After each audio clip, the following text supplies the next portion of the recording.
Hello, this video is a follow-up to the experiment for isolation chlorophyll and carotenoid pigments from spinach and contains information about its procedure. Procedure of the experiment. Like many plant-based foods, spinach also contains the pigments mentioned so far. The aim of this experiment is to isolate chlorophyll and carotenoid pigments in spinach leaves by using the difference in polarity between them. For this, column chromatography technique will be used to separate the pigments. We can follow this separation visually because isolated pigments have different colors. This experiment consists of three parts: Part A, B, and C. In Part A, pigments are extracted. In Part B, pigments are separated by column chromatography. And in Part C, pigments are put through a thin layer chromatography to match up the polarities of pigments and to determine which pigments are present in the yellow band and which are present in the green band in the column. To draw an image on your mind, we can take a look at this picture. Although there will be many different compounds in your sample, they usually separate into two main bands on the column. The first band to pass through the column is yellow and consists of the carotenes. This narrow band may pass down very rapidly, so do not miss it as it passes through the column. The second band consists of all other pigments and appears as green, even though including both green and yellow pigments. As the sample elutes from the column, collect the first yellow band in the one test tube and the green band in another test tube. Part A extraction. Weigh about 0.5 gram of fresh spinach leaves. Avoid using the stems or the thick veins. Cut the spinach leaves into small pieces. Place them in a mortar and add 1 ml acetone. Grind the leaves with a pestle until you get a fine paste. Add acetone in case you lose too much of it by evaporation. Transfer the mixture to a centrifuge tube by a pestle pipette. Transfer the remaining mixture after rinsing the mortar and the pestle with same amount of colored acetone. Centrifuge the mixture. Make sure you balance the centrifuge by inserting a balanced tube opposite one another and close the tubes with tight fitting caps. Take the tube out of the centrifuge to add 2 ml hexane and 2 ml water. Why do we add water together with hexane? Acetone will dissolve almost anything, including the stuff you don't want. Chlorophylls and carotenes do not dissolve very well in water, but they dissolve in hexane quite well. If only hexane is added on acetone, non-polar hexane mixes with polar acetone. This is avoided by adding water. Like dissolves like principle runs, and the acetone, water separates to the bottom together with dragging the water-soluble compounds and separating them from chlorophylls and carotenes. Now let's turn back to the procedure. Shake the tube well with occasional venting.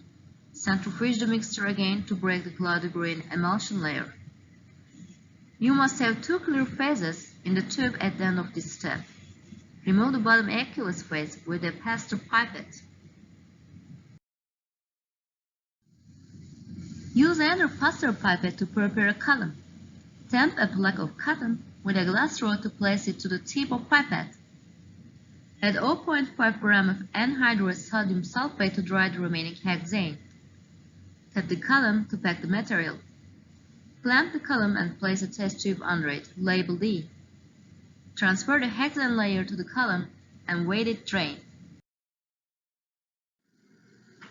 Add 0.5 ml additional hexane to extract all pigments.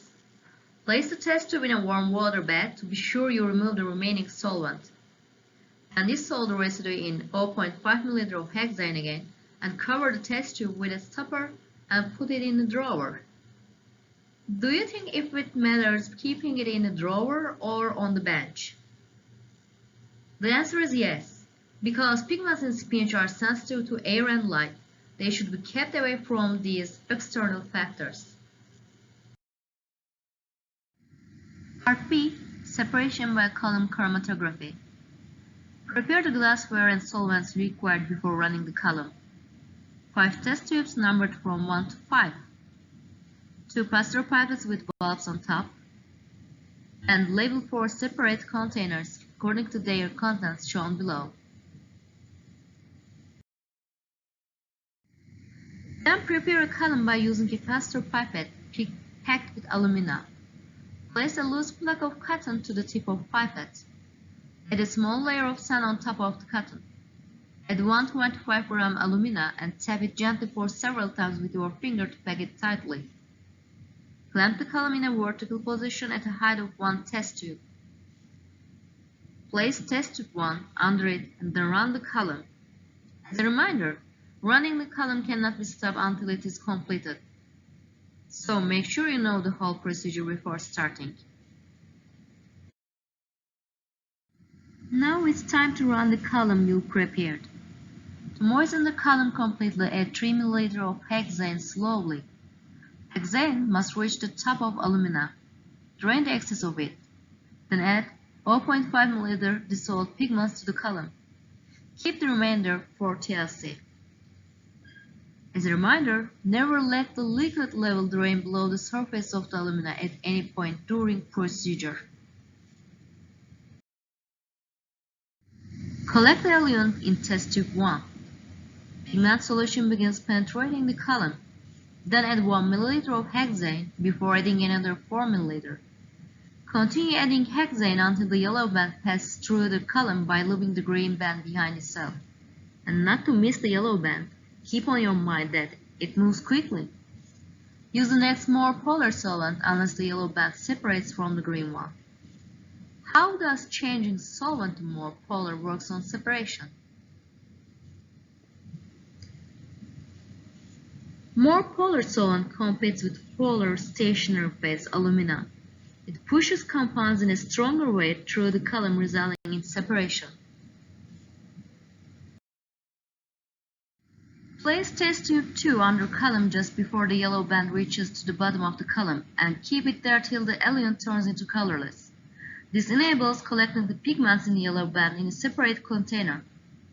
Use test tube 3 to collect colorless eluent while switching to the more polar solvent. If required, change the solvent again and collect the green band in test tube 4. So the rule is, change the test tube with a clean one as each band reaches to the bottom of the column to collect components separate.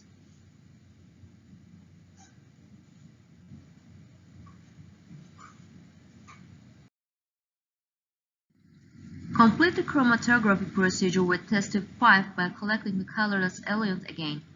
Use a warm water bath to evaporate solvents from tubes. Stopper the 3 tubes and prepare TLC plate. Now you must have 3 test tubes to use in part C.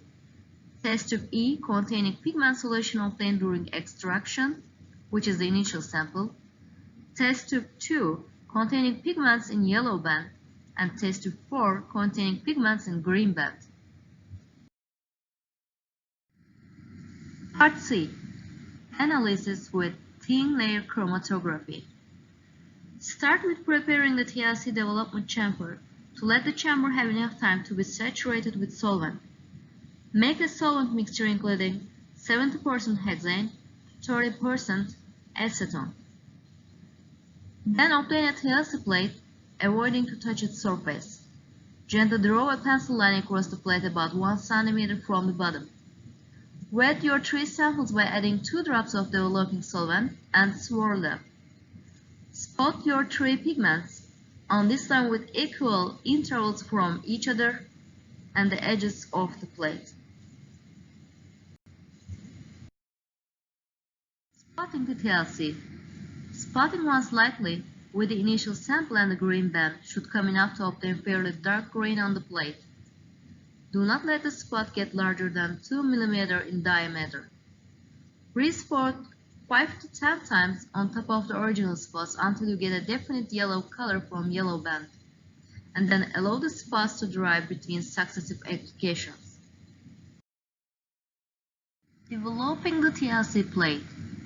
Place the plate in development chamber and keep it there till solvent front travels up 1-2 cm from the top of the plate. Mark the position of the solvent front right after you remove it from chamber. Outline the spots as soon as the plate has dried. Besides outlining the spot as soon as the plate has dried, you also need to indicate the color of the pigments on the plate because some may undergo air oxidation and change their color. Although most of the spots are easily visualized by the naked eye, use the UV lamp and iodine staining to ensure that you are noting all possible spots. Besides carotene, xanthophylls, chlorophyll A, and B, you may also observe pheophytin A and less probable pheophytin B in gray color. It is also possible to see the other pigments depending on the conditions of the experiment, or additional pigments which may result from air oxidation or hydrolysis. To make a conclusion on this experiment, you should determine each pigment existing in yellow band and green band.